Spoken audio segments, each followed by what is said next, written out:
Di balik curahan air terjun Airlah Jatuh, tampak dua sosok mendekam tak bergerak. Mereka telah berada di tempat itu sebelum sang surya muncul menerangi bumi latar silap. Dari sikap keduanya, dapat diduga kalau mereka tengah menunggu sesuatu.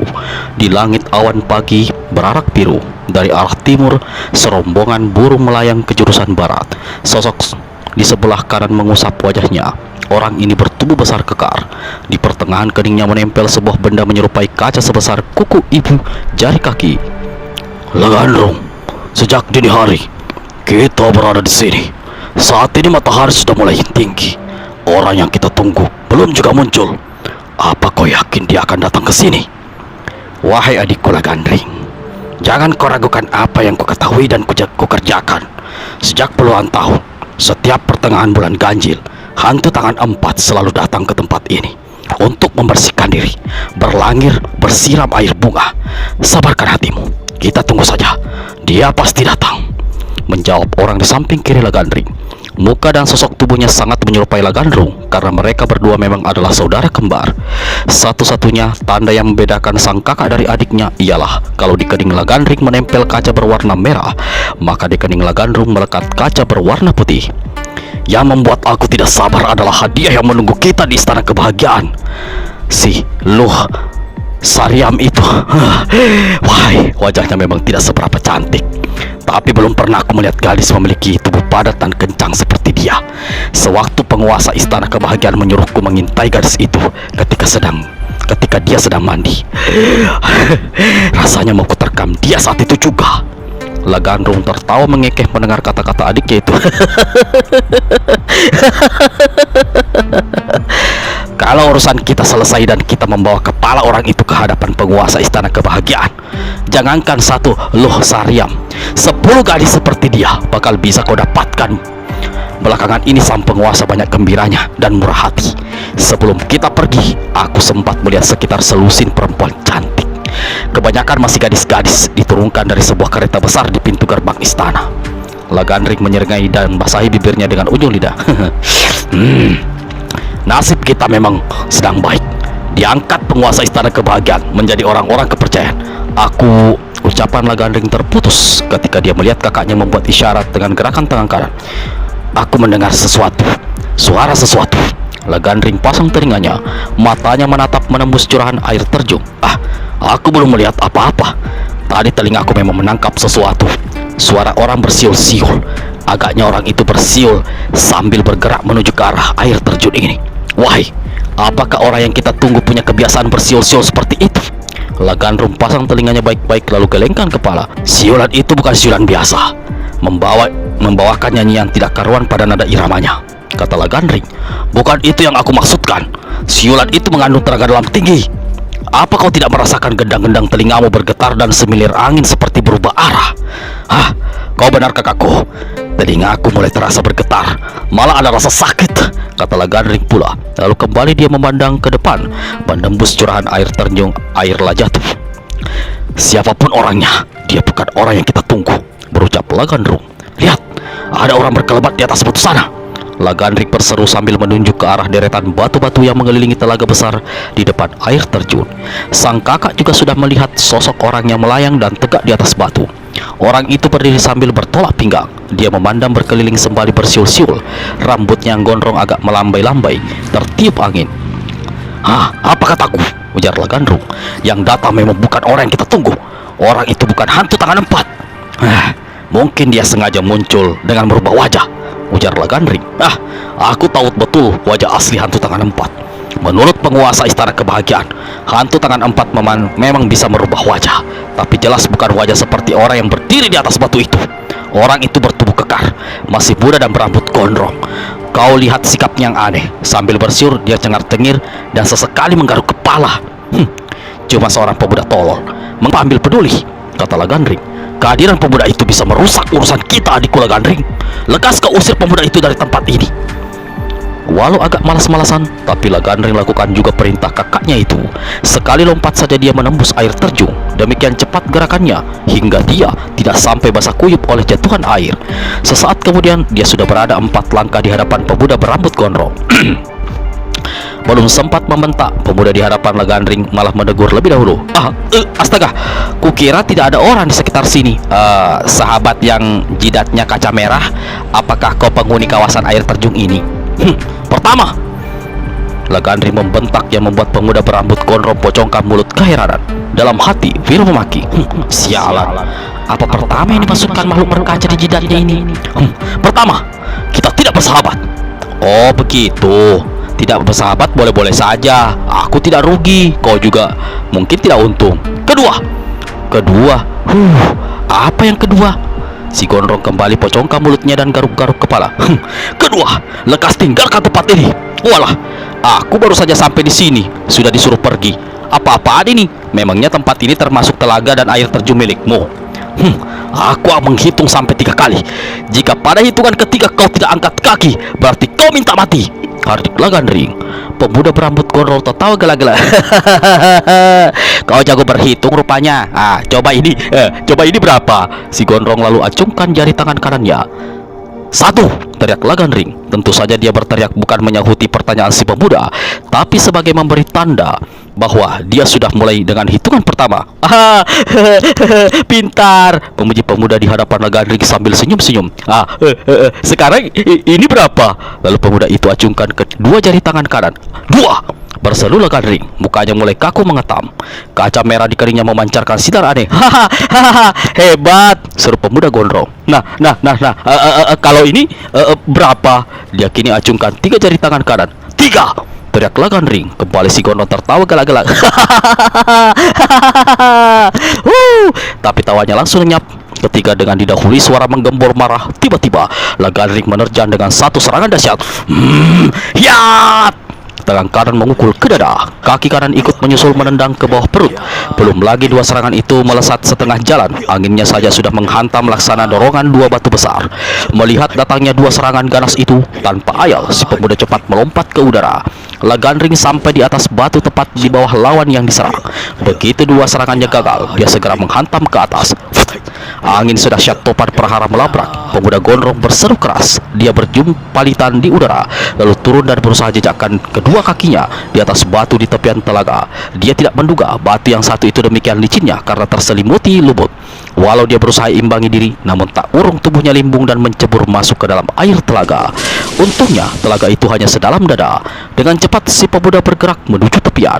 Lagandring tidak memberi kesempatan. Kepalanya digoyangkan, selarik sinar merah menyembur keluar dari kaca merah yang melekat di keningnya.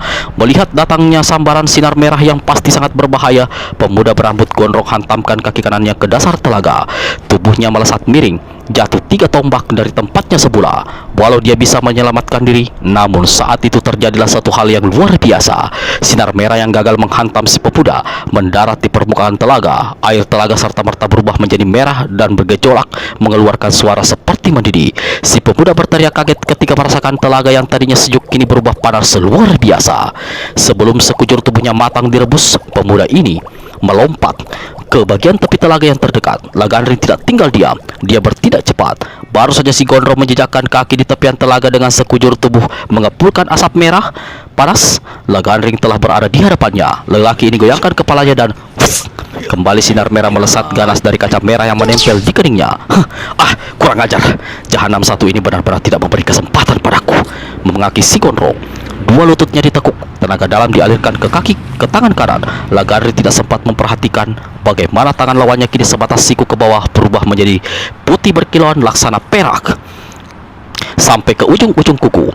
Lagandring baru sadar dan berteriak ketika melihat satu cahaya putih disertai hawa panas luar biasa berkiblat menghantam ke arahnya. Satu letusan dahsyat menggema di tepi telaga air terjun. Airlah jatuh. Tepian telaga sepanjang 10 tombak runtuh. Air telaga memuncrat tinggi ke atas. Lagandring terpental 4 tombak, jatuh terhenyak di dekat sebuah batu besar, lalu muntahkan darah segar. Sebagian pakaiannya yang terbuat dari kulit kayu hangus mengepulkan asap. Tubuhnya di sisi kanan termasuk tangan kanan bergetar dan berubah kemerah-merahan seperti terpanggang. Di bagian lain, pemuda berambut gondrong terguling-guling di tanah. Walau dia berhasil bangun, namun tampak lututnya agak goyah dan mukanya pucat tak berdarah.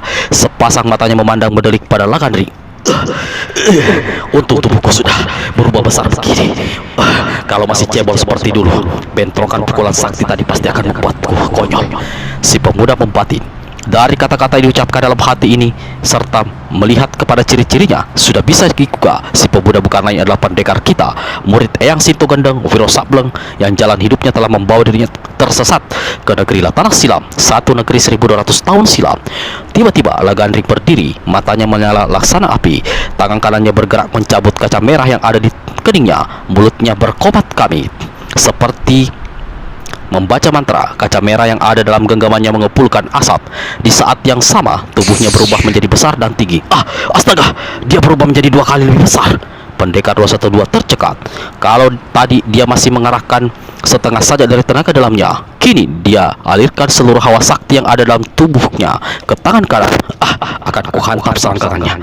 Masakan tidak amblas, kata Wiro dalam hati.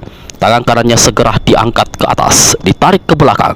Pada saat dia siap menghantam, tiba-tiba dari balik air terjun berkelebak sesosok tubuh, menyusul suara orang berseru, "Lagandring, tinggalkan pemuda itu.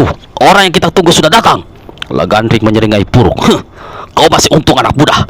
Kalau tidak ada urusan lain yang lebih penting, pasti sudah kupanggang kau dengan sinar darah merah."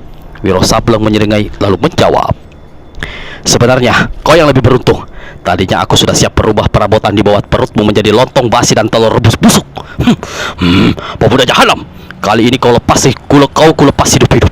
Tapi jika sekali lagi kau berani unjukkan diri dan bertingkah di hadapanku, wahai, kupanggang habis tubuhmu mulai dari kepala sampai ke kaki." Lagandring batuk-batuk lalu meludah ke tanah.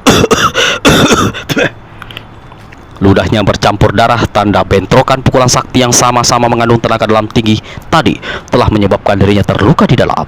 Kaca merah yang tadi ditinggalkannya kini dipasangnya kembali ke keningnya. Selain itu, juga tubuhnya kembali menjadi sebesar dan setinggi semula. Diam-diam, Wiro Sableng menarik nafas lega juga, walau sebenarnya dia tidak merasa takut untuk meneruskan pertarungan. Ilmunya aneh. Dia bisa merubah diri menjadi 2 kali lebih besar, seperti raksasa.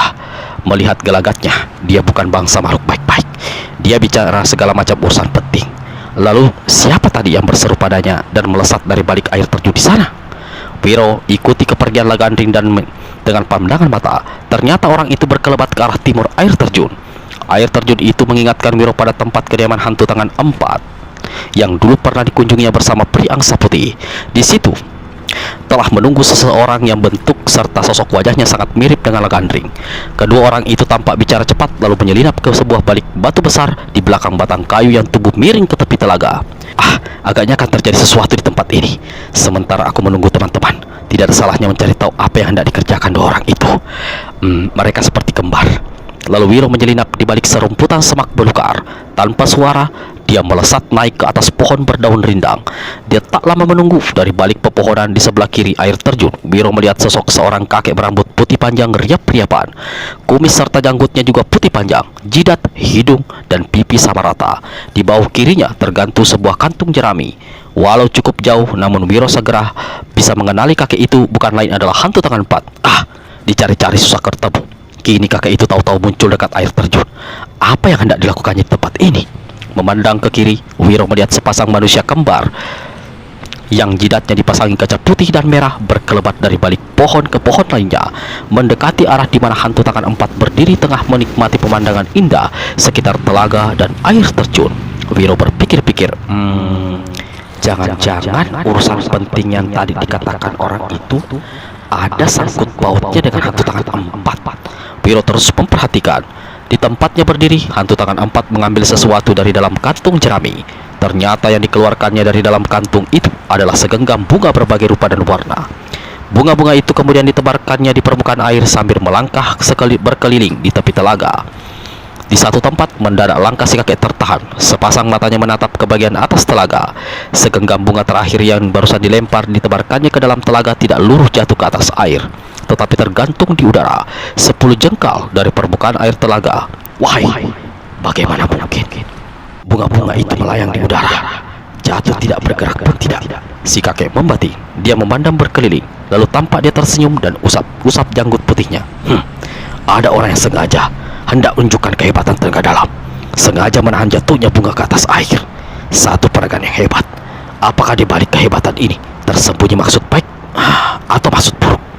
Di atas pohon, Wiro juga telah melihat apa yang terjadi.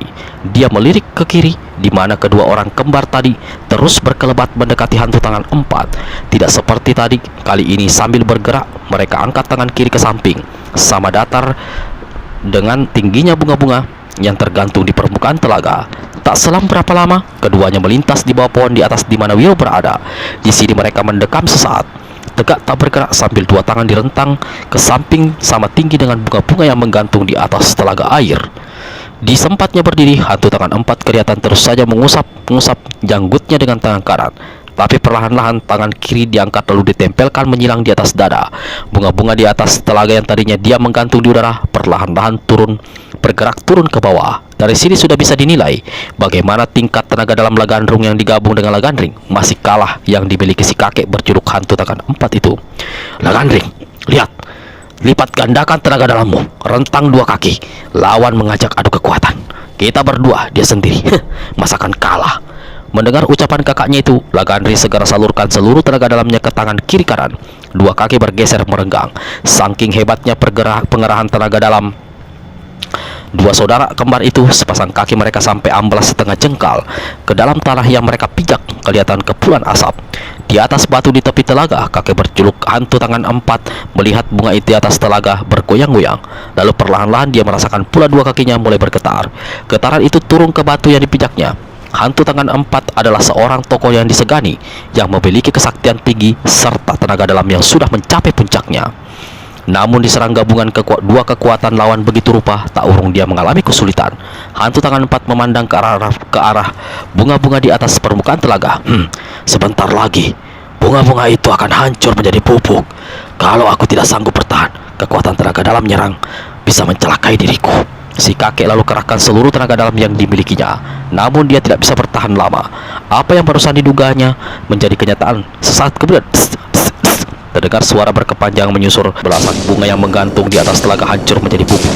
Di atas batu, hantu tangan empat merasakan tekanan yang sangat hebat melanda dadanya. Wajahnya pucat dan sekujur tubuhnya basah oleh keringat. Sementara itu di atas pohon, Wiro yang menyaksikan apa yang terjadi mulai merasa khawatir. Aku tidak suka pada dua cecunguk kembar ini. Apalagi dia hendak mencelakai hantu tangan empat, orang yang pernah menolongku, kakek priangsa putih. Habis berkata begitu, Wiro lalu turunkan ke bawah celana putihnya. Lalu enak saja dia kencingi dua orang yang berada di bawah pohon. Lagandrung dan Lagandring yang tengah memusatkan kekuatan tenaga dalam dan hampir saja menghantam hantu tangan empat sama-sama berseru kaget ketika dari atas ada kucuran air menyirami kepala dan sebagian tubuh mereka. Hujan aneh, mengapa hanya terjadi di sini? Seru Lagandring. Ini bukan hujan, teriak Lagandrung. Air hujan tidak hangat begini. Lagandrung lalu dekatkan lengan kirinya yang basah oleh hidung. Sial, kurang ajar, air bau. Ini air kencing. Lagandring tiru perbuatan abangnya dan mengendus air yang membasahi bahunya. Memang air kencing. Jahanam, siapa yang berani melakukan pekerjaan gila ini? Dua kakak adik itu mendongak ke atas pohon. Mereka tidak melihat siapa-siapa karena sebelumnya Wiro Sableng telah melompat ke pohon di sebelahnya lalu menyelinap turun dan lari ke arah tepi telaga di mana hantu tangan empat berdiri. Anak muda, siapa kau? Hantu tangan empat menegur penuh curiga. Masakan kau lupa pada saya? Saya Wiro Sableng, sahabat cucumu Priangsa Putih, orang yang kau tolong tempo hari. Si kakek kerenyetkan kening. Wahai, aku ingat sekarang. Kau muncul pada saat yang salah, anak muda dari jagat 1200 tahun mendatang. Tapi jangan-jangan kau yang barusan memamerkan kekuatan, mengajak aku bertanding kehebatan tenaga dalam. Si kakek pelototi Wiro dari kepala sampai ke kaki dengan perasaan curiga. Masakan saya berani berlaku kurang ajar padamu? Lagi pula dibanding dengan dirimu, saya ini punya kepandaian apa? Ujar Wiro. Hantu tangan empat masih saja memperhatikan Wiro dengan seksama dan curiga. Orang yang patut kau curigai adalah sepasang manusia kembar yang jidatnya ditempel kaca. Satu kaca merah dan satunya lagi kaca putih. Mereka sudah sejak lama ada di sini menunggu kehadiranmu. Jika dugaan saya tidak salah, pasti sebentar lagi mereka akan muncul di sini. Baru saja Wiro berkata begitu, tiba-tiba dua sosok berkelebat dan tegak di hadapan hantu tangan empat. Anak muda, jika dua orang ini yang kau maksudkan, rasanya aku tidak perlu khawatir. Mereka adalah dua sahabat lama yang puluhan tahun tidak pernah berjumpa, kata hantu tangan empat pula begitu mengenali siapa yang datang. Wahai sahabatku Lagandrung dan Lagandring, sungguh hatiku senang melihat kemunculan kau muncul di sini. Kabar gembira apa yang bisa kita perbincangkan setelah sekian lama tak bertemu? Tapi apakah kalian berdua bisa menunggu sampai aku selesai mandi di telaga? Sementara dia berkata begitu, dalam hati hantu tangan empat diam-diam kembali merasa curiga terhadap Piro. Bagaimana pemuda tadi mengatakan bahwa dua orang inilah yang telah mengajaknya bertanding kekuatan tenaga dalam, hingga bunga-bunga di atas telaga hancur menjadi bubuk. Jangan-jangan pemuda ini memutar balik kenyataan. Jangan-jangan dia merasa sakit hati karena dulu aku tidak menolongnya sepenuh hati, bahkan tidak mampu membuat dirinya dan dua temannya menjadi sebesar orang-orang di negeri Latara Silam. Selagi hantu tangan empat membatin seperti itu, Lagandrin dan Lagandrung saling pandang lalu sama-sama menyeringai. Wahai hantu tangan empat, Lagandrung angkat bicara. Kedatangan kami tidak membawa berita menyenangkan. Kami muncul tidak pula dengan niat gembira berbincang-bincang. Wahai, kalian masih seperti dulu saja, serba kesusu, selalu sibuk hingga tak bisa berbagi waktu dengan para teman. Lagandrung gelengkan kepala. Ketahuilah wahai hantu tangan empat, kami datang membawa berita sedih. Jangan terkejut. Kami diperintahkan untuk mengambil kepalamu. Wiro tersentak kaget. Sebaliknya, hantu tangan empat tidak tampak terkejut. Malah dia tertawa bergerak-gerak. Lagandrung, sejak kapan kau pandai melawak? Kami tidak melawak, bentak Lagandring. Sang adik memang punya sifat lekas naik darah. Tawa hantu tangan empat langsung terputus. Wajahnya kini berubah, tapi hatinya masih tidak percaya. Maka dia bertanya, kalau kalian tidak sedang membanyol, lalu siapa yang memerintahkan kalian mengambil kepalaku? Hantu muka dua, jawab lelaki kembar itu berbarengan. Pendekar Rosa Kedua menyumpah dalam hati begitu mendengar nama yang disebutkan dua lelaki kembar itu. Hantu tangan empat sendiri selain kaget juga cepat menilai keadaan. Tadi dia hampir sempat dirobohkan oleh dua orang itu dalam adu kekuatan tenaga dalam. Walau dia jauh dari rasa takut, tapi naga-naganya, jika terjadi pertarungan antara dia dengan Lagandrung dan Lagandring, tidak akan mudah baginya menghadapi dua orang itu. Lagandrung dan Lagandring, aku merasa kurang percaya kalau kalian berdua diberi perintah oleh hantu muka dua untuk membunuhku.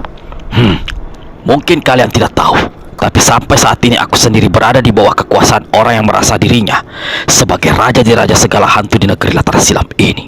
Hantu muka dua punya alasan minta nyawa dan kepalamu, wahai hantu tangan empat. Dia mengatakan pada kalian alasannya itu?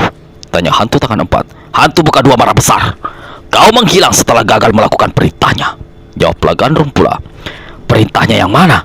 Tanya hantu tangan empat. Jangan berpura-pura tidak tahu, sentak Lagandring. Lagandrung menyambung. Kau diperintahkan ke negeri 1200 tahun mendatang untuk memburu 3 orang dan mendapatkan batu sakti pembalik waktu. Kau gagal malah menghilang, tidak berani menghadap hantu muka dua.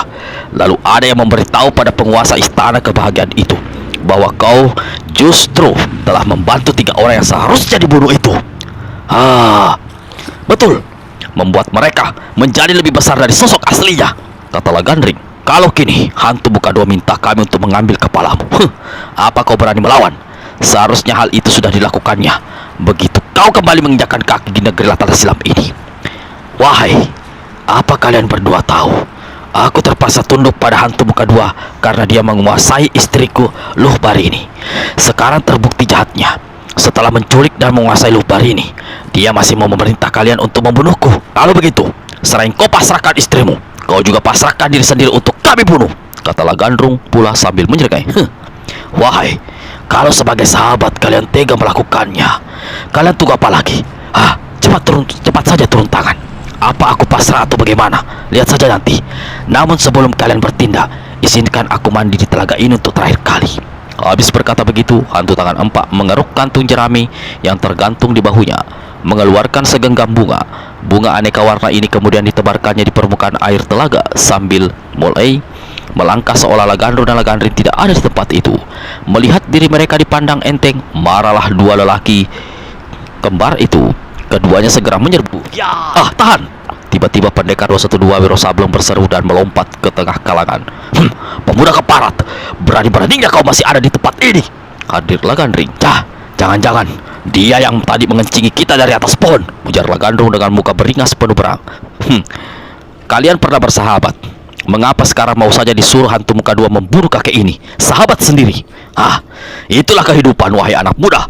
Hari ini teman, besok lawan. Hari ini saudara, besok jadi seteru. Oh begitu, ujar Wiro sambil angguk-angguk dan garuk-garuk kepala. Kurasa kehidupan macam itu hanya bisa terjadi karena ada manusia-manusia culas munafik atau tergoda sesuatu. Melihat tampang-tampang kalian, jangankan teman, kalau hantu muka dua menyuruh bunuh istri atau ibu kalian sendiri, pasti kalian lakukan, ya kan? Jahanam! Lagandring, lekas kau bunuh bangsa satu ini! Teriak Lagandrung pada adiknya. Lalu tanpa menunggu lebih lama, Lagandrung melompat menyerang hantu tangan empat. Lagandring sendiri sudah lebih dahulu menyergap Wiro. Aku sudah memberi ingat, kalau kau berani lagi unjuk diri dan bertingkah di depanku, akan kupanggang sejujur tubuhmu, mulai dari kepala sampai kaki. Kau keras kepala. Aku mau tahu sampai di mana kerasnya kepalamu, pemuda tolol. Lagandring goyangkan kepalanya. Dari kaca merah yang menempel di keningnya berserabutan keluar sinar merah angker. Inilah ilmu kesaktian disebut sinar darah merah. Seperti tadi, murid yang Sinto Gendeng hendak hadapi serangan lawan dengan pukulan sinar matahari. Namun di saat terakhir, dia putuskan menghantam dengan pukulan tangan dewa menghantam matahari. Ini adalah jurus atau ilmu pukulan sakti inti pertama yang berasal dari kitab putih wasiat dewa yang berisi 8 sabda dewa dan disebut 6 inti kekuatan dewa. Baca serial Wiro Saben Wasiat Iblis sampai dengan Kiamat di Pangandaran, ada di channel ini. Terdiri dari 8 episode loh. Lagandring tersentak dan berseru kaget ketika melihat bagaimana satu gelombang angin dahsyat membuat sinar merah yang keluar dari kaca sakti dan di keningnya mencelat ke atas. Dia kerahkan tenaga dalam coba bertahan. Akibatnya tubuhnya ikut terangkat ke atas. Sambil membentak garang, Lagandring kembali goyangkan kepalanya. Sinar merah dari dalam kaca di kening menyapu keluarkan suara seperti 100 ular mendesis. Wiro tak tinggal diam. Sambil tekuk dua lututnya, dua telapak tangan didorong ke atas, laksana disambar halilintar. Sinar merah musnah bertaburan dengan mengeluarkan beberapa kali suara letusan yang menggetarkan seantero telaga. Air terjun seolah berhenti mengalir untuk sepersekian kejapan mata. Di tepi telaga, Lagandring terkapan dengan mata mendelik, mulut ternganga dan tubuh seperti lumpuh. Darah mengucur dari selap bibir dan hidungnya. Sebelumnya, sewaktu bertarung melawan Wiro, orang ini sempat menderita luka dalam. Bentrokan yang terjadi barusan membuka lukanya bertambah parah. Kalau saja bukan Lagandring, mungkin saat itu sudah megap-megap meregang nyawa. Beberapa belas langkah di sebelah kanan telaga, pendekar 212 Wiro Sableng terduduk di tanah dengan tubuh tergonta-gantai. Di pelupuk matanya, dia seolah masih melihat sinar merah darah pukulan sakti yang dilepaskan lawan.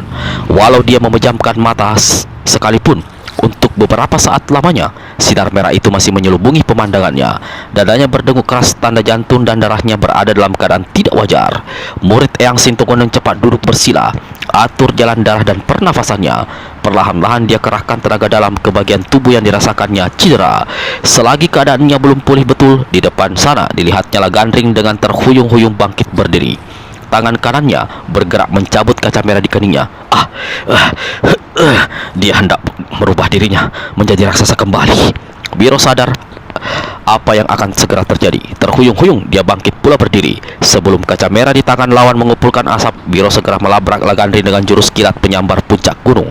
Ini adalah jurus silat yang dipelajarinya dari seorang tokoh beken di Pulau Andalas dikenal dengan panggilan Tua Gila. Siapa adanya Tua Gila? Harap baca serial Wiro Sableng berjudul Tua Gila dari Andalas, ada di channel ini. Lagandring berseru kaget ketika laksana kilat tangan kanan lawan menyambar ke arah batok kepalanya. Kalau tidak cepat dia rundukkan badan, pasti kepalanya kena dihajar Wiro. Mukanya pucat dan tengkuknya menjadi dingin. Ternyata jurus kilat penyambar puncak gunung yang dikeluarkan Wiro hanya tipuan belaka, karena yang diincar murid Sinto Gendeng ia adalah kaca merah di tangan kanan lawan. Dia menyadari kesaktian benda aneh itulah yang menjadi andalan Lagandring dan sanggup merubah dirinya menjadi raksasa dengan bobot 2 kali lebih besar aslinya. Karenanya, begitu tangan kanan melancarkan serangan ganas, Wiro pergunakan tangan kiri untuk merampas kaca merah di tangan lawan. Tapi Lagandring rupanya cepat membaca maksud sang pendekar. Begitu tangan kiri Wiro berkelebat, diayungkan kaki kanan, kirimkan tendangan menyilang. Karena tidak mau tangannya cedera, dihantam kaki lawan, Wiro, murid Eyang Sinto Gendeng, angkat tangan kirinya sebatas dada. Lalu dengan tangan itu, dia menghantam sisi kanan tubuh Lagandring. Untungnya Lagandring telah bersurut mundur satu langkah. Kalau tidak, hantaman Wiro mendarat telah di barisan tulang-tulang iganya sebelah kanan. Walau selamat dari cedera berat, tak urung pukulan Wiro membuat Lagandring terpental 3 langkah dan sesak nafasnya. Sambil menahan sakit, Lagandring usap-usap kaca merah dengan jari-jari tangan kanan. Wiro tak mau membuang waktu. Sebelumnya, dia telah melihat Lagandring melakukan hal itu dan tubuhnya kemudian berubah menjadi besar serta tinggi. Sebelum kaca merah mengeluarkan kepulan asap, dia kembali menghantam. Kali ini, Wiro lepaskan pukulan segulung ombak menerpa karang. Kembali Lagandring keluarkan suara teriakan kaget. Tubuhnya terangkat ke udara sampai 2 jengkal. Cepat dia kerahkan tenaga dalam. Sambil lepaskan pukulan dengan tangan kiri, dia teruskan mengusap kaca merah di tangan kanan. "Ah, celaka, aku tak berhasil mencegah," ujar Wiro sewaktu melihat bagaimana sosok lawannya berubah menjadi besar dan bertambah tinggi hampir menyandang cabang pohon di atasnya. Wiro merasa dirinya seolah kembali ketika berdirinya setinggi lutut. Sambil menyeringai, Lagandring maju mendekati Wiro. Setiap langkah yang dibuatnya mengeluarkan suara keras dan menggetarkan tanah, walau tidak sehebat langkah kaki batu Lakasipo. Baca bola-bola iblis, ada di channel ini. Tiba-tiba kaki kanan Lagandring menderu. Belum lagi tendangannya sampai, angin sudah menyambar laksana topan prahara. Semak belukar hancur rambas beterbangan.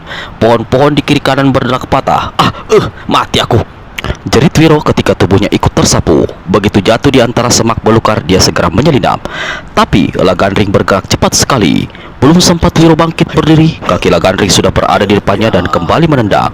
Wiro jatuhkan diri sama rata dengan tanah. Dia masih bisa selamatkan diri, walau angin tendangan membuat tubuhnya melesak tertelungkup 1 jengkal ke dalam tanah. Sebelum Wiro sempat keluarkan dirinya dari dalam lubang, kaki kanan Lagandring telah menghujam ke punggungnya. Selain itu, dari kaca merah yang ada di tangan kanan lawan menyambar keluar pukulan sinar darah merah. Sekali ini nyawa murid Sinto Gendeng tidak tertolong lagi. Kalaupun ada keajaiban menyelamatkan dirinya dan membuatnya masih bisa bernafas, maka dia akan hidup dengan tubuh bungkuk cacat karena patah tulang punggung. Selain itu, sinar merah yang keluar dari kaca sakti Lagandring akan memanggang sebagian tubuhnya. Dalam kesulitan seperti itu, apalagi keadaannya tertelungkup membelakangi lawan, Wiro ambil keputusan untuk lepaskan pukulan di balik gunung memukul halilintar. Dengan tangan kiri sedang tangan kanan dengan tenaga dalam penuh, dia hendak melepaskan pukulan matahari. Di saat yang benar-benar menegangkan itu, tiba-tiba terdengar suara tertawa mengekeh menyusul suara orang berucap. Dari suaranya jelas dia adalah seorang kakek-kakek. Anak tolol, percuma kau punya ilmu beluk menyusup tanah. Mengapa tidak dipergunakan ilmu itu untuk selamatkan diri? Pendekar 212 Wiro Sableng terkejut setengah mati mendengar ucapan itu. Dia memang punya ilmu atau jurus yang barusan disebut orang, yaitu warisan Eyang Sinto Gendeng sewaktu dia digembleng di puncak Gunung Gede. Selama ini hampir tidak pernah dikeluarkan karena memang mungkin belum menemukan keadaan yang cocok. Kini dia tidak mau berpikir lebih lama. 2 kakinya serta-merta lurus lalu berkedung. Tangannya di sebelah atas lurus lalu menekuk. Begitu dia membuat gerakan dengan pergerakan tenaga dalam di bagian perut, maka secara aneh sosoknya laksana seekor belut licin melesat di atas tanah menembus semat belukar. Kaki kanan Lagandring menghantam tanah hingga menguak lubang sedalam 2 jengkal. Pukulan sinar darah merah melabrak akar pohon besar hingga berserabutan dan terpanggang hangus. Pendekar 212 Wiro Sableng lenyap entah kemana. Jahanam, kemana perginya pemuda keparat itu? Maki Lagandring. Dengan geram, dia memandang berkeliling. Dia bukan saja mencari kemana lenyapnya Wiro, tapi sekaligus menyelidik siapa yang barusan bicara, memberi bisikan pada si pemuda hingga lawannya itu bisa lolos. Tapi Lagandring tidak melihat siapa-siapa. Selagi dia tertegak geram seperti itu, tiba-tiba di atas pohon melayang sesosok tubuh.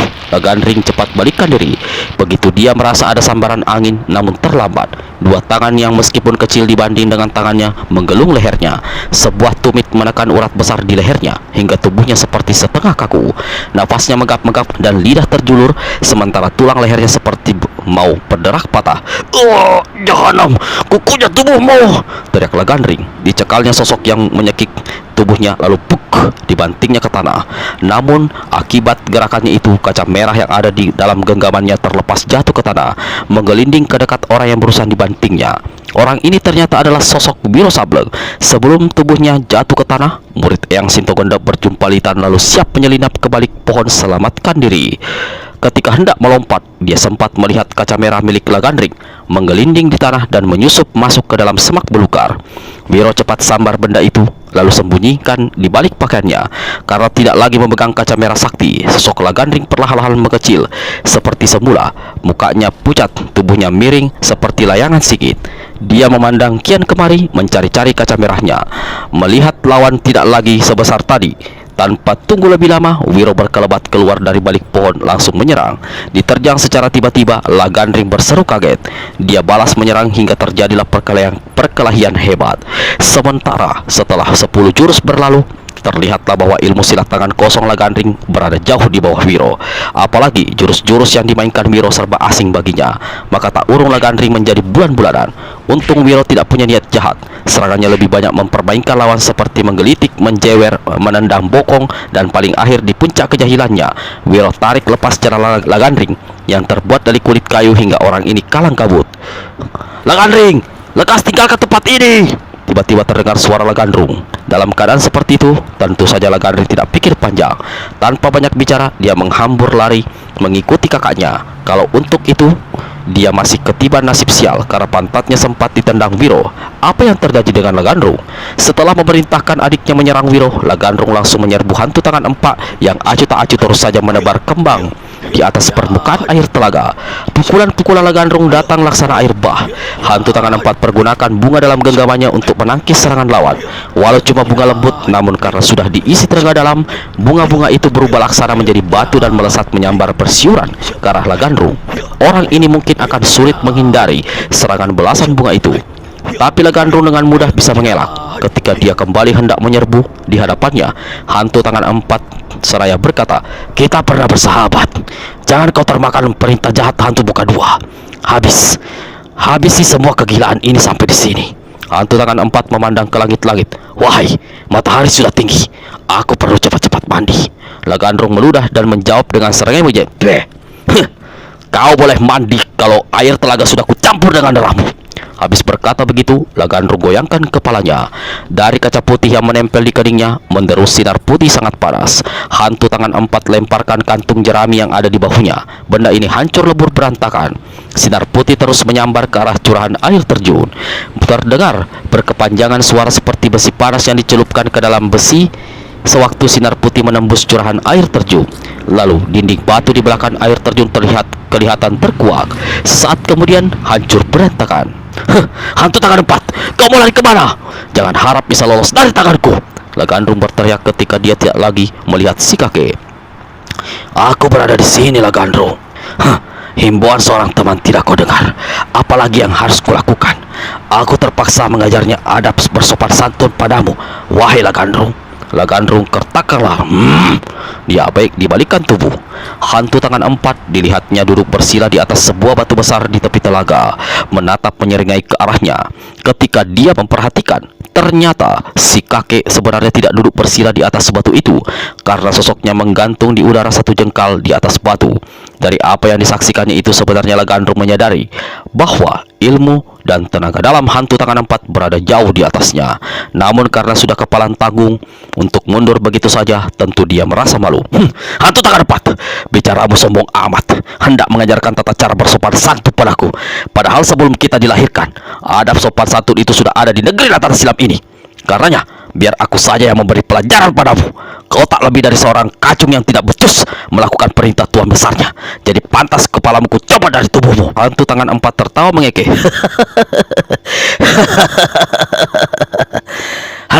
"Ingin aku melihat bagaimana kau mencopot leherku," katanya. Lalu dia ulurkan kepalanya. Lehernya mendadak berubah panjang. Selagi Lagandrung keheranan, tahu-tahu muka hantu tangan empat sudah berada di hanya satu jengkal di depan wajahnya. Jahanam! Kau kira aku takut dengan segala ilmu setan yang kau pamerkan? Putus lehermu!" Lagandrung goyangkan kepalanya. Dari cermin putih yang ada di keningnya, tiba-tiba melesat sinar putih menyilaukan. Anehnya, sinar ini berbentuk demikian rupa menyerupai sosok sebilah pedang. Cepat sekali Pedang Jejadian itu menebas leher hantu tangan empat yang telah berubah menjadi panjang. Inilah ilmu pukulan sinar darah putih. Ilmu picisan, ilmu sihir picisan. Siapa takut? Kata hantu tangan empat lalu tertawa mengekeh. Sesaat lagi pedang cahaya itu akan menebas leher si kakek. Tiba-tiba dua tangan berkelebat, satu mencegal hulu pedang, satu menangkap bagian badan. Dua tangan itu tampak mengepulkan asap. Hantu tangan empat mengerik menahan panas luar biasa sinar putih yang dicekalnya. Ketika tangan itu memuntir, sinar putih meliuk. Kepala Legandrung ikut meliuk. Legandrung menjerit kesakitan. Sambil melompat mundur, dia terpaksa ikut serangan sinar putih kembali. Serangan sinar putih. Ketika dia memandang ke depan, nyali Legandrung nyaris leleh. Di hadapannya, sosok hantu tangan empat tadinya berupa seorang kakek berwajah rata, kini telah berubah menjadi satu makhluk menyeramkan. Rambutnya berubah warna menjadi merah dan lurus naik ke atas. Dari kulit kepalanya mengepul asap merah. Sepasang matanya yang besar membrojol merah, bergoyang-goyang seperti mau jatuh. Menggigitkan, bibirnya berwarna biru aneh. Hidung panjang membengkok, sedang gigi mencuat panjang keluar dari mulut. Tangannya yang tadi dua kini kelihatan ada empat dan bergerak kian kemari tak bisa diam. Dua dari keempat tangan inilah tadi yang berhasil menahan serangan pedang sinar darah putih yang dilancarkan Legandrung. Selama ini Legandrung hanya mendengar tentang sosok hantu tangan empat, namun baru sekali ini dia melihat dengan mata kepala sendiri. Tak urung tengkuknya menjadi dingin. Untuk meneruskan niatnya, nalinya sudah putus. Dia maklum kalau tidak mampu menghadapi hantu tangan empat, bagaimana mungkin dia bisa membawa kepala makhluk itu pada hantu muka dua. Selain itu, ketika dia melirik ke kalangan pertarungan antara adiknya dengan pendekar 212, hatinya bertambah kecut karena sang adik tengah berada dalam keadaan terdesak hebat hingga menjadi bulan-bulanan dipermainkan lawan. Bahkan diselomoti celananya hingga kelihatan bugil.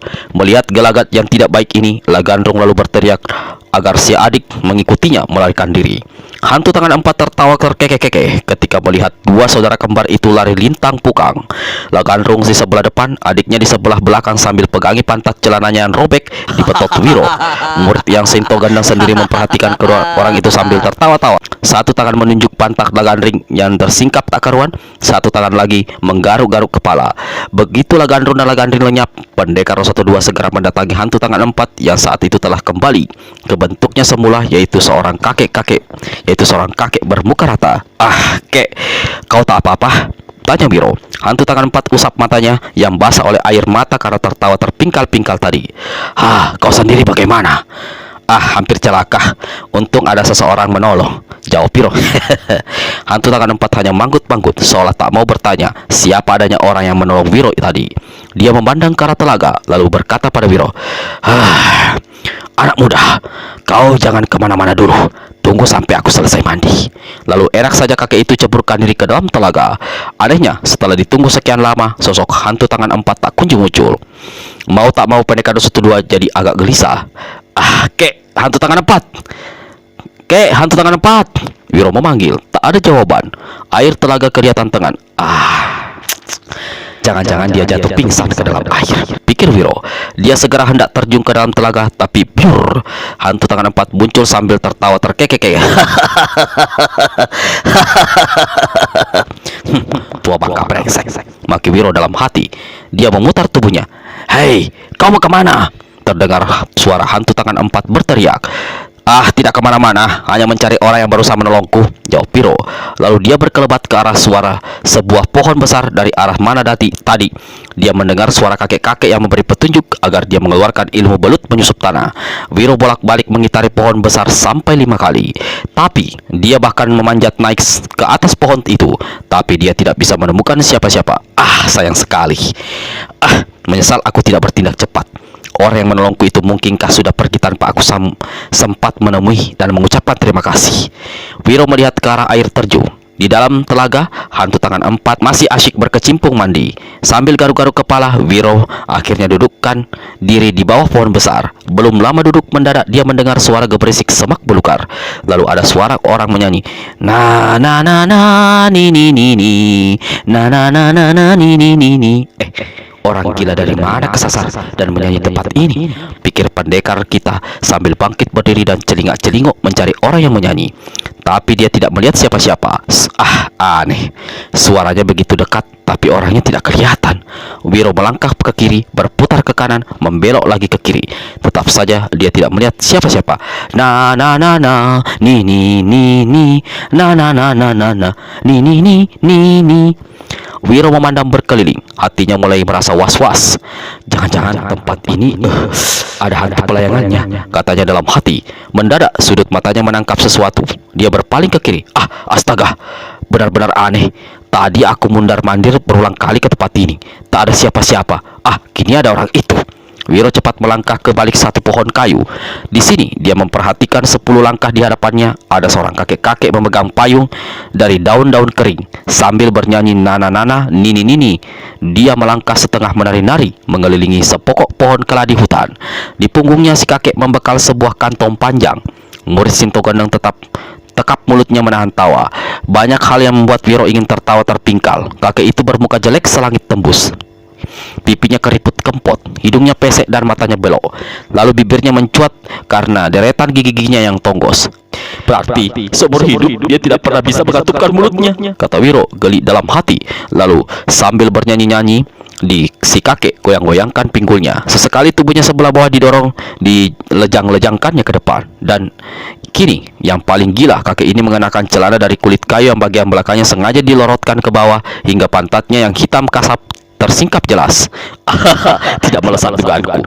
Kalau tidak sinting, pasti gila alias kurang waras, kata Wiro dalam hati. Lalu sambil batuk-batuk, Wiro keluar dari balik pohon. Mendengar ada suara orang batuk, si kakek tampak terkejut. Suara nyanyiannya lenyap. Langkah dan tariannya langsung terhenti. Lalu dengan gaya malu-malu lucu, dia cepat-cepat angkat ke atas celananya yang tersingkap. Tapi ketika dia melihat Wiro, kakek ini tertawa lebar dan berkata, "Hehehe, wahai, kau kira perempuan, ternyata laki-laki juga. Sama tanduknya dengan tandukku, sama-sama di depan. Buat apa malu-malu?" Lalu enak saja, celananya yang tadi sudah dibetulkan kini dilorotkannya kembali, malah lebih di bawah dari sebelumnya. Wiro tertawa geli. Di sebelah sana, si kakek kembali menyanyi-nyanyi, menari memutari pohon keladi hutan. Payung di tangan kirinya diputar-putar demikian rupa hingga mengeluarkan suara berdesing keras. Setiap ujung payung yang berputar itu mengenai daun atau rantingan, maka daun dan rantingan itu putus. Memutus ranting dengan daun kering bukan pekerjaan mudah. Hanya orang berkepengen yang luar biasa mampu melakukannya. Kakek yang seperti Sinting ini pasti bukanlah makhluk sembarangan. Baru saja Wiro membatin seperti itu, tiba-tiba si kakek sudah ada di depannya. Dia menyengir hingga seluruh giginya memborjol keluar. Hei Buyung, kau tentu menduga aku ini Sinting, ya kan? Ya kan? Walah, jangan-jangan dia bisa mendengar suara hatiku, kata Wiro. Lalu dia balas menyengir. Tidak kek, menurutku kau tidak Sinting. Malah aku sedang mendengar nyanyianmu, kata Wiro pula. Begitu. Terima kasih. Yang betul saja Buyung. Betul, nyanyianmu sangat sedap didengar, kata Wiro. Si kakek menyengir. Terima kasih, katanya lagi. Lalu, sekarang tolong kau pegangkan tangkai payung ini. Karena payung langsung disodorkan kepadanya, terpaksa Wiro pegangi payung daun itu. Dari dalam kantong panjangnya, si kakek keluarkan sebuah tambur terbuat dari batang pohon yang dilubangi, lalu ditutup dengan kulit kering binatang. Dia juga mengeluarkan sebuah tongkat yang ujungnya ditancapi benda bulat. Sebelum berkata, dia lalu menyengir. Kalau nyanyianku memang sedap didengar, berarti kau harus ikut menari bersamaku. Aku menyanyi sambil memukul tambur. Kau memayungi aku dan ikut melangkah menari memutari pohon keladi itu. Setuju, setuju. Kek. Artinya memang artinya memang setuju. Terima kasih Buyung. Maksudku aku lupa. Si kakek aneh, tidak pedulikan ucapan Wiro. Sebelum ikut menari, aku perlu memberitahu lebih dahulu. Benda bulat yang ada di ujung pemukul tambur ini. Kau tahu benda apa ini sebenarnya? Wiro garuk-garuk kepala. Sulit aku menduga kek. Si kakek menyengir. Coba kau cium. Mungkin kau bisa menerka. Lalu enak saja ujung pemukul tambur disodorkannya ke bawah lubang hidung Wiro. Bau sangit yang tidak enak menyambar pernafasannya hingga murid Sinto Gendeng ini bersin sampai 3 kali. Si kakek tertawa terkekeh-kekeh, lalu tangan kanannya dikembangkan.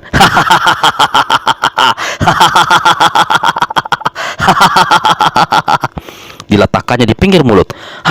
Benda bulat ini adalah potongan biji sapi yang dikeringkan. Waktu berucap, Si kakek seperti berbisik. Tapi ketika menyebutkan kata biji, suaranya sengaja dikeraskan, hampir berteriak. Lalu dia tertawa cekikikan. Ah, untung biji sapi, bukan biji manusia. Si kakek menyambung ucapannya, lalu dia tertawa gelak-gelak. Ah, sudah. Dari tadi kita tertawa saja. Ah, ayo mulai menari payung. Ayo mulai menari. Payungi aku. Si kakek Tonggos melangkah lucu, sesekali bercingkrat-jingkrat sambil tiada henti memukul tambur. Dari mulutnya terus-menerus keluar nyanyian nana nini. Pinggul dan pantatnya digeol-geol. Mulutnya senyum-senyum Tonggos. Matanya sesekali dikedip-kedipkan genik, lalu lidahnya dijulur-julur untuk membasahi bibir. Wiro yang memegang payung mau tak mau jadi melangkah mengikuti si kakek mengelilingi pohon keladi hutan. Sambil melangkah berputar-putar, diam-diam Wiro menghitung. Ah, gila, sudah 200 kali aku berputar mengelilingi pohon keladi, kata Wiro dalam hati. Kakinya mulai pegal, tangannya yang memegangi payung terasa capek. Tapi di depannya si kakek terus saja menari.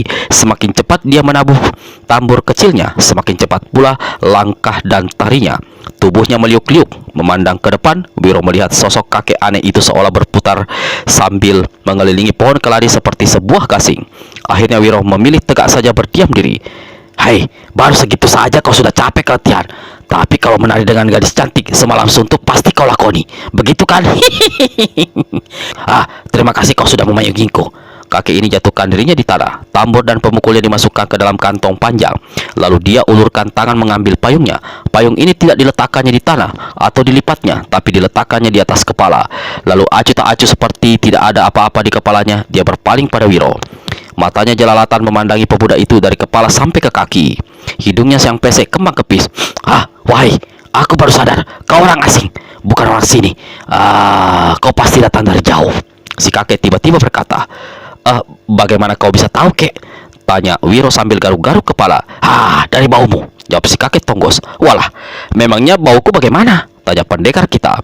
Orang-orang asing di negeri Dataran Silam ini baunya bau rayap, tapi kau kucium bau amis.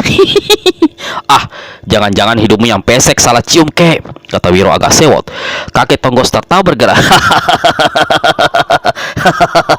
Ah, terima kasih atas pujianmu terhadap hidungku yang mancung, kata si kakek sambil usap-usap hidungnya yang memang agak pesek. Aku memperhatikan, sejak tadi sudah berapa kali kau menggaruk kepala. Yang ingin ku tahu, sudah berapa minggu kau tidak pernah mandi, anak muda? Murid yang Sinto gendong jari cemberut. Ah, saya mandi setiap hari, setiap ketemu kali atau telaga. Ah, kurasa kau dusta, anak muda. Kurasa kau mandi hanya setiap hujan turun. Tapi jangan marah, anak muda. Aku senang. Terima kasih kau mempersenda gurau denganku. Sekarang aku mau tanya. Ah, tidak, saya duluan yang tanya padamu, kek. Ah, wahai, pasti kau nanya mengapa aku pakai celana didodorkan di bagian pantatnya. Ah, tidak, bukan itu pertanyaanku. Ah, terima kasih kau tidak menanyakan pantatku. Lalu, apa yang mau kau tanyakan padaku, anak muda? Si kakek tertawa gelak-gelak. Payung di atas kepalanya menumbul turun naik. Ah, sebelum kau muncul di sini, mungkin waktu kau tengah menuju ke sini, apakah kau berpapasan atau melihat seorang lain? Wiro bertanya begitu karena dia ingin menyelidiki siapa sebenarnya yang menolongnya waktu berkelahi melawan Lagandring tadi, yaitu yang memberitahu agar dia mengeluarkan ilmu belut penyusup tanah yang selama bertahun-tahun tak pernah dipergunakannya. Memang aku melihat orang lain selain dirimu, kakek Tonggos menjawab sambil pentang wajah bersungguh-sungguh. Ah, siapa? Di mana? Tanya Wiro. Dia, di sana, jawab si kakek seraya goyangkan kepala ke arah hantu tangan 4 yang asyik mandi air kembang di dalam telaga di bawah air terjun. Wiro memaki dalam hati. Ah, bukan dia yang kumasukkan, tapi orang lain. Ya, memang ada 2 orang, tapi sudah pada kabur itu. 2 kembar yang tadi berkelahi denganmu dan kakek yang mandi 2 bulan sekali itu, Lagandring dan Lagandrung. Wiro garuk-garuk kepala menahan jengkel. Si kakek tertawa lebar lalu berkata, terima kasih kau hanya menggaruk kepala yang atas, tidak kepala yang bawah. Awas, bisa berterbangan segala kutu dan tuna yang ada dalam tubuhmu. Wiro yang biasanya suka menggoda orang kini merasa nanti kutu. Walau jengkel mendengar ucapan si kakek, namun sambil tertawa dia berkata, kakek tukang konyol, kalau kau hanya melihat kakek yang sedang mandi itu, lalu melihat Lagandrung dan Lagandring, berarti tidak ada orang lain. Berarti kaulah yang tadi yang telah menolongku. Aku datang membawa payung dan tambur. Aku datang menyanyi dan menari. Ah, bagaimana mungkin aku menolongmu? Lagi pula pertolongan apa yang kuberikan padamu, wahai anak muda? Tapi, Aku tak lupa mengucapkan terima kasih. Kau telah menganggap aku melakukan sesuatu yang baik. Menolong orang lain, bukankah itu sesuatu yang baik? Wiro mengangguk. Kau yang memberi bisikan agar saya mengeluarkan ilmu belut menyusup tanah hingga saya selamat dari serangan maut yang dilancarkan Legandring. Ilmu belut menusuk tanah? Aneh, nama ilmu itu baru sekali ini aku mendengar. Memangnya kau punya ilmu itu? Si kakek bertanya dengan unjukan tampang tolol. Wiro garuk-garuk kepala lagi. Untuk sesaat lamanya dia pandangi orang tua di hadapannya itu. Lalu sambil menyengir dia berkata, "Kau tak mau mengaku? Ya, tak jadi apa. Tapi saya yakin kau yang tadi menolong saya. Suaramu sama dengan suara orang yang memberi bisikan itu." Terima kasih kau berkata begitu. Tapi wahai anak muda, belutku saja aku tidak bisa mengurus. Bagaimana aku mengurusi belutmu? Sambil berkata begitu, si kakek menyongkam mulutnya yang tonggos ke arah bawah perut Wiro, lalu tertawa gelak-gelak. Menolong orang tanpa ingin diketahui orang yang ditolong, itu artinya tulus tanpa pamrih. Tapi memberi bingung orang bisa mengurangi pahala. Tiba-tiba terdengar orang berucap. Anehnya, suaranya terdengar bergema di empat penjuru. Kakek tonggos dongakkan muka ke langit. Mulutnya bergerak-gerak seperti mau ditutup, tapi tak pernah bisa karena deretan gigi-giginya menjorok tonggos.